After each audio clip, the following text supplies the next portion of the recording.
All right, so you've spent the past couple of weeks learning all about positive and negative numbers, and I want to spend just a quick few minutes so you have plenty of time to take your test, just going over what your test is going to look like and the skills you should know for your test. So the first one is you need to know about opposites. Opposites start at 0 and they go in opposite directions and they go the same distance. So if I graph -8 on this number line, so I go to the -8 and I have to do its opposite. This was 8 places away from 0, so I need to go the other direction 8 places away from 0. So -8 and 8 are opposites. The next skill we have on the test is absolute value. So if you remember, these lines right here mean the value of it, the distance from 0 to the number. So this value would be 6. It is 6 places from 0. So if we're writing an inequality for these, so this one, the value of 7, so to get from 0 to 7 takes 7 places. To get from 0 to -9 takes 9 places. So now I'm really comparing 7 and 9. 9 is greater. 7 is less than 9.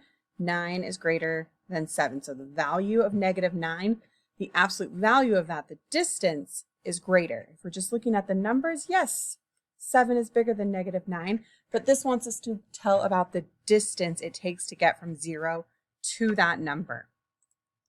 Next up, we have some real-world integer words and vocabulary. So if it's getting colder, it's going towards the negatives. If it's getting hotter, it's going in a positive direction. If I deposit money into my account, I'm putting it into my account, I'm getting more money, getting more. And if I withdraw, I'm taking it out, I'm getting less money in my account. We also have above and below sea level, right? So here's the ocean. If I climb up a mountain, I'm going into the positive numbers. If I dive down, I'm going into the negatives. And then you can just gain things and lose things. So there's just a lot of words that can mean positive and negative without saying positive and negative. Okay, you're also going to have to compare and order integers and rational numbers. So in inequalities, so remember this means they are not equal. I'm going to use those comparing symbols and compare -14 and 11. So if I'm thinking on my number line, here's 0, right? The negatives are over here, -14. 11's in the positives. 11 is greater. Even though it sounds smaller than 14, it's positive, and this is negative. So that word inequality, make sure you're using those comparing symbols. And you're also going to have to put numbers in order from least to greatest. So first, I want to pull all of my negative numbers. So I can see the negatives here are going to be at the beginning. So I'm thinking of this number line, right? So here would be -14.5, and 13, -13.5 is here. So the very smallest one is -14.5. And you always want to give it back the way it gave it to you. If you gave it as a decimal, give it back as a decimal. If it gives it as a fraction, give it back as a fraction. So my second one is -13.5. So I've used all my negatives. So now everything else is going to be on the positive side. So it looks like we have 17.5, 17 and 25/100ths, 17 and 400ths. So we need to think about where are those going to be on the number line? What do these actually mean? So this is 400ths. This is 4 pennies.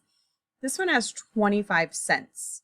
So I know 4 is less than 25. So now I just need to think about this 17.5. So if I'm thinking money, half of $1 is 50 cents. So this is really 17.5. So the first one, $17.04, then $17.25. Oh, sorry, I did not write that very well. And then we have $17.50. But whoops, like I said, we want to write it the same way it gave it to us, which they did that one as a fraction, 17.5. So We just need to think, where's the negatives, where's the positives, how do they compare to each other? Okay, you also need to find least common multiple. So the multiples are when we are multiplying. 4, 8, 12, right? Times by 4 is 16. Times by 5 is 20. Times by 6 is 24. If I start multiplying the tens, I get 10 times by 2 is 20. And I'm looking for the littlest one they have in common, and I can see that is 20. And on the opposite of that is a greatest common factor. And when we're doing factors, those are going to be the ones that are smaller. I'm actually going to move this 10 over here so I can write going down. That's just how I like to do it. So 1 times 4 makes 4. So they're the fewer, they're smaller. What are the things that make 4? 2 times 2, and I have a double, so that's everything. So now I'm going to list my tens. 1 times 10. 2 can go into 10. 2 times 5. 3 can't. 4 can't, and I already have 5. So now I'm looking for the biggest number they have in common. They don't both have 10. They both don't have 5, but they do have 2. So their greatest common factor is 2. So you just need to remember, factors are fewer, multiples are more. So remember those words that sound good together. Okay, last up, I just want to walk through your test really quick. So you're going to get your test. There's problems on the front and some bonus problems on the back. So you're going to start, there's 4 sections. Each one has 4 questions. You're going to complete a section and you're going to go get it checked. Do the next section, go get it checked. If you miss something, it's going to get circled and you're not going to get any help from the teacher, but you do get one chance to go and try and fix it if you know how to, if you made a silly math mistake or something like that. If you get it correct, a star will be put by it. So I know that you did miss it. Now you got it correct. You'll get the credit for it. Your scores are all going to be recorded on the back at the very bottom. This is just for the teacher section here. You can see that it says to master this section, you need 3 out of 4. So if you get 3 out of 4, you pass that section, you're good to go. You don't have to do math groups for it. If you don't score 3 out of 4, you go 0, 1, 2, you're going to go to a math group on that section coming up. There's also on the back 2 above level questions every time that you can try if you want.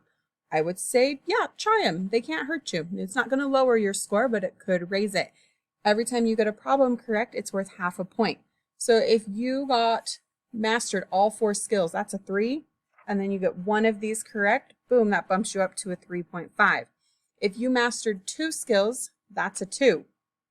And then you get one of these correct, now you're at a 2.5. So go ahead and try them, and you'll have that rubric that you can see what exactly you need to do to get the score you want on every single test. All right, so you have some time to take your test now. They're going to get passed out. The only person you may talk to is the teacher, and she can read problems to you, and that's about it, and she can check your work. Good luck. You're going to be awesome. Show me what you know.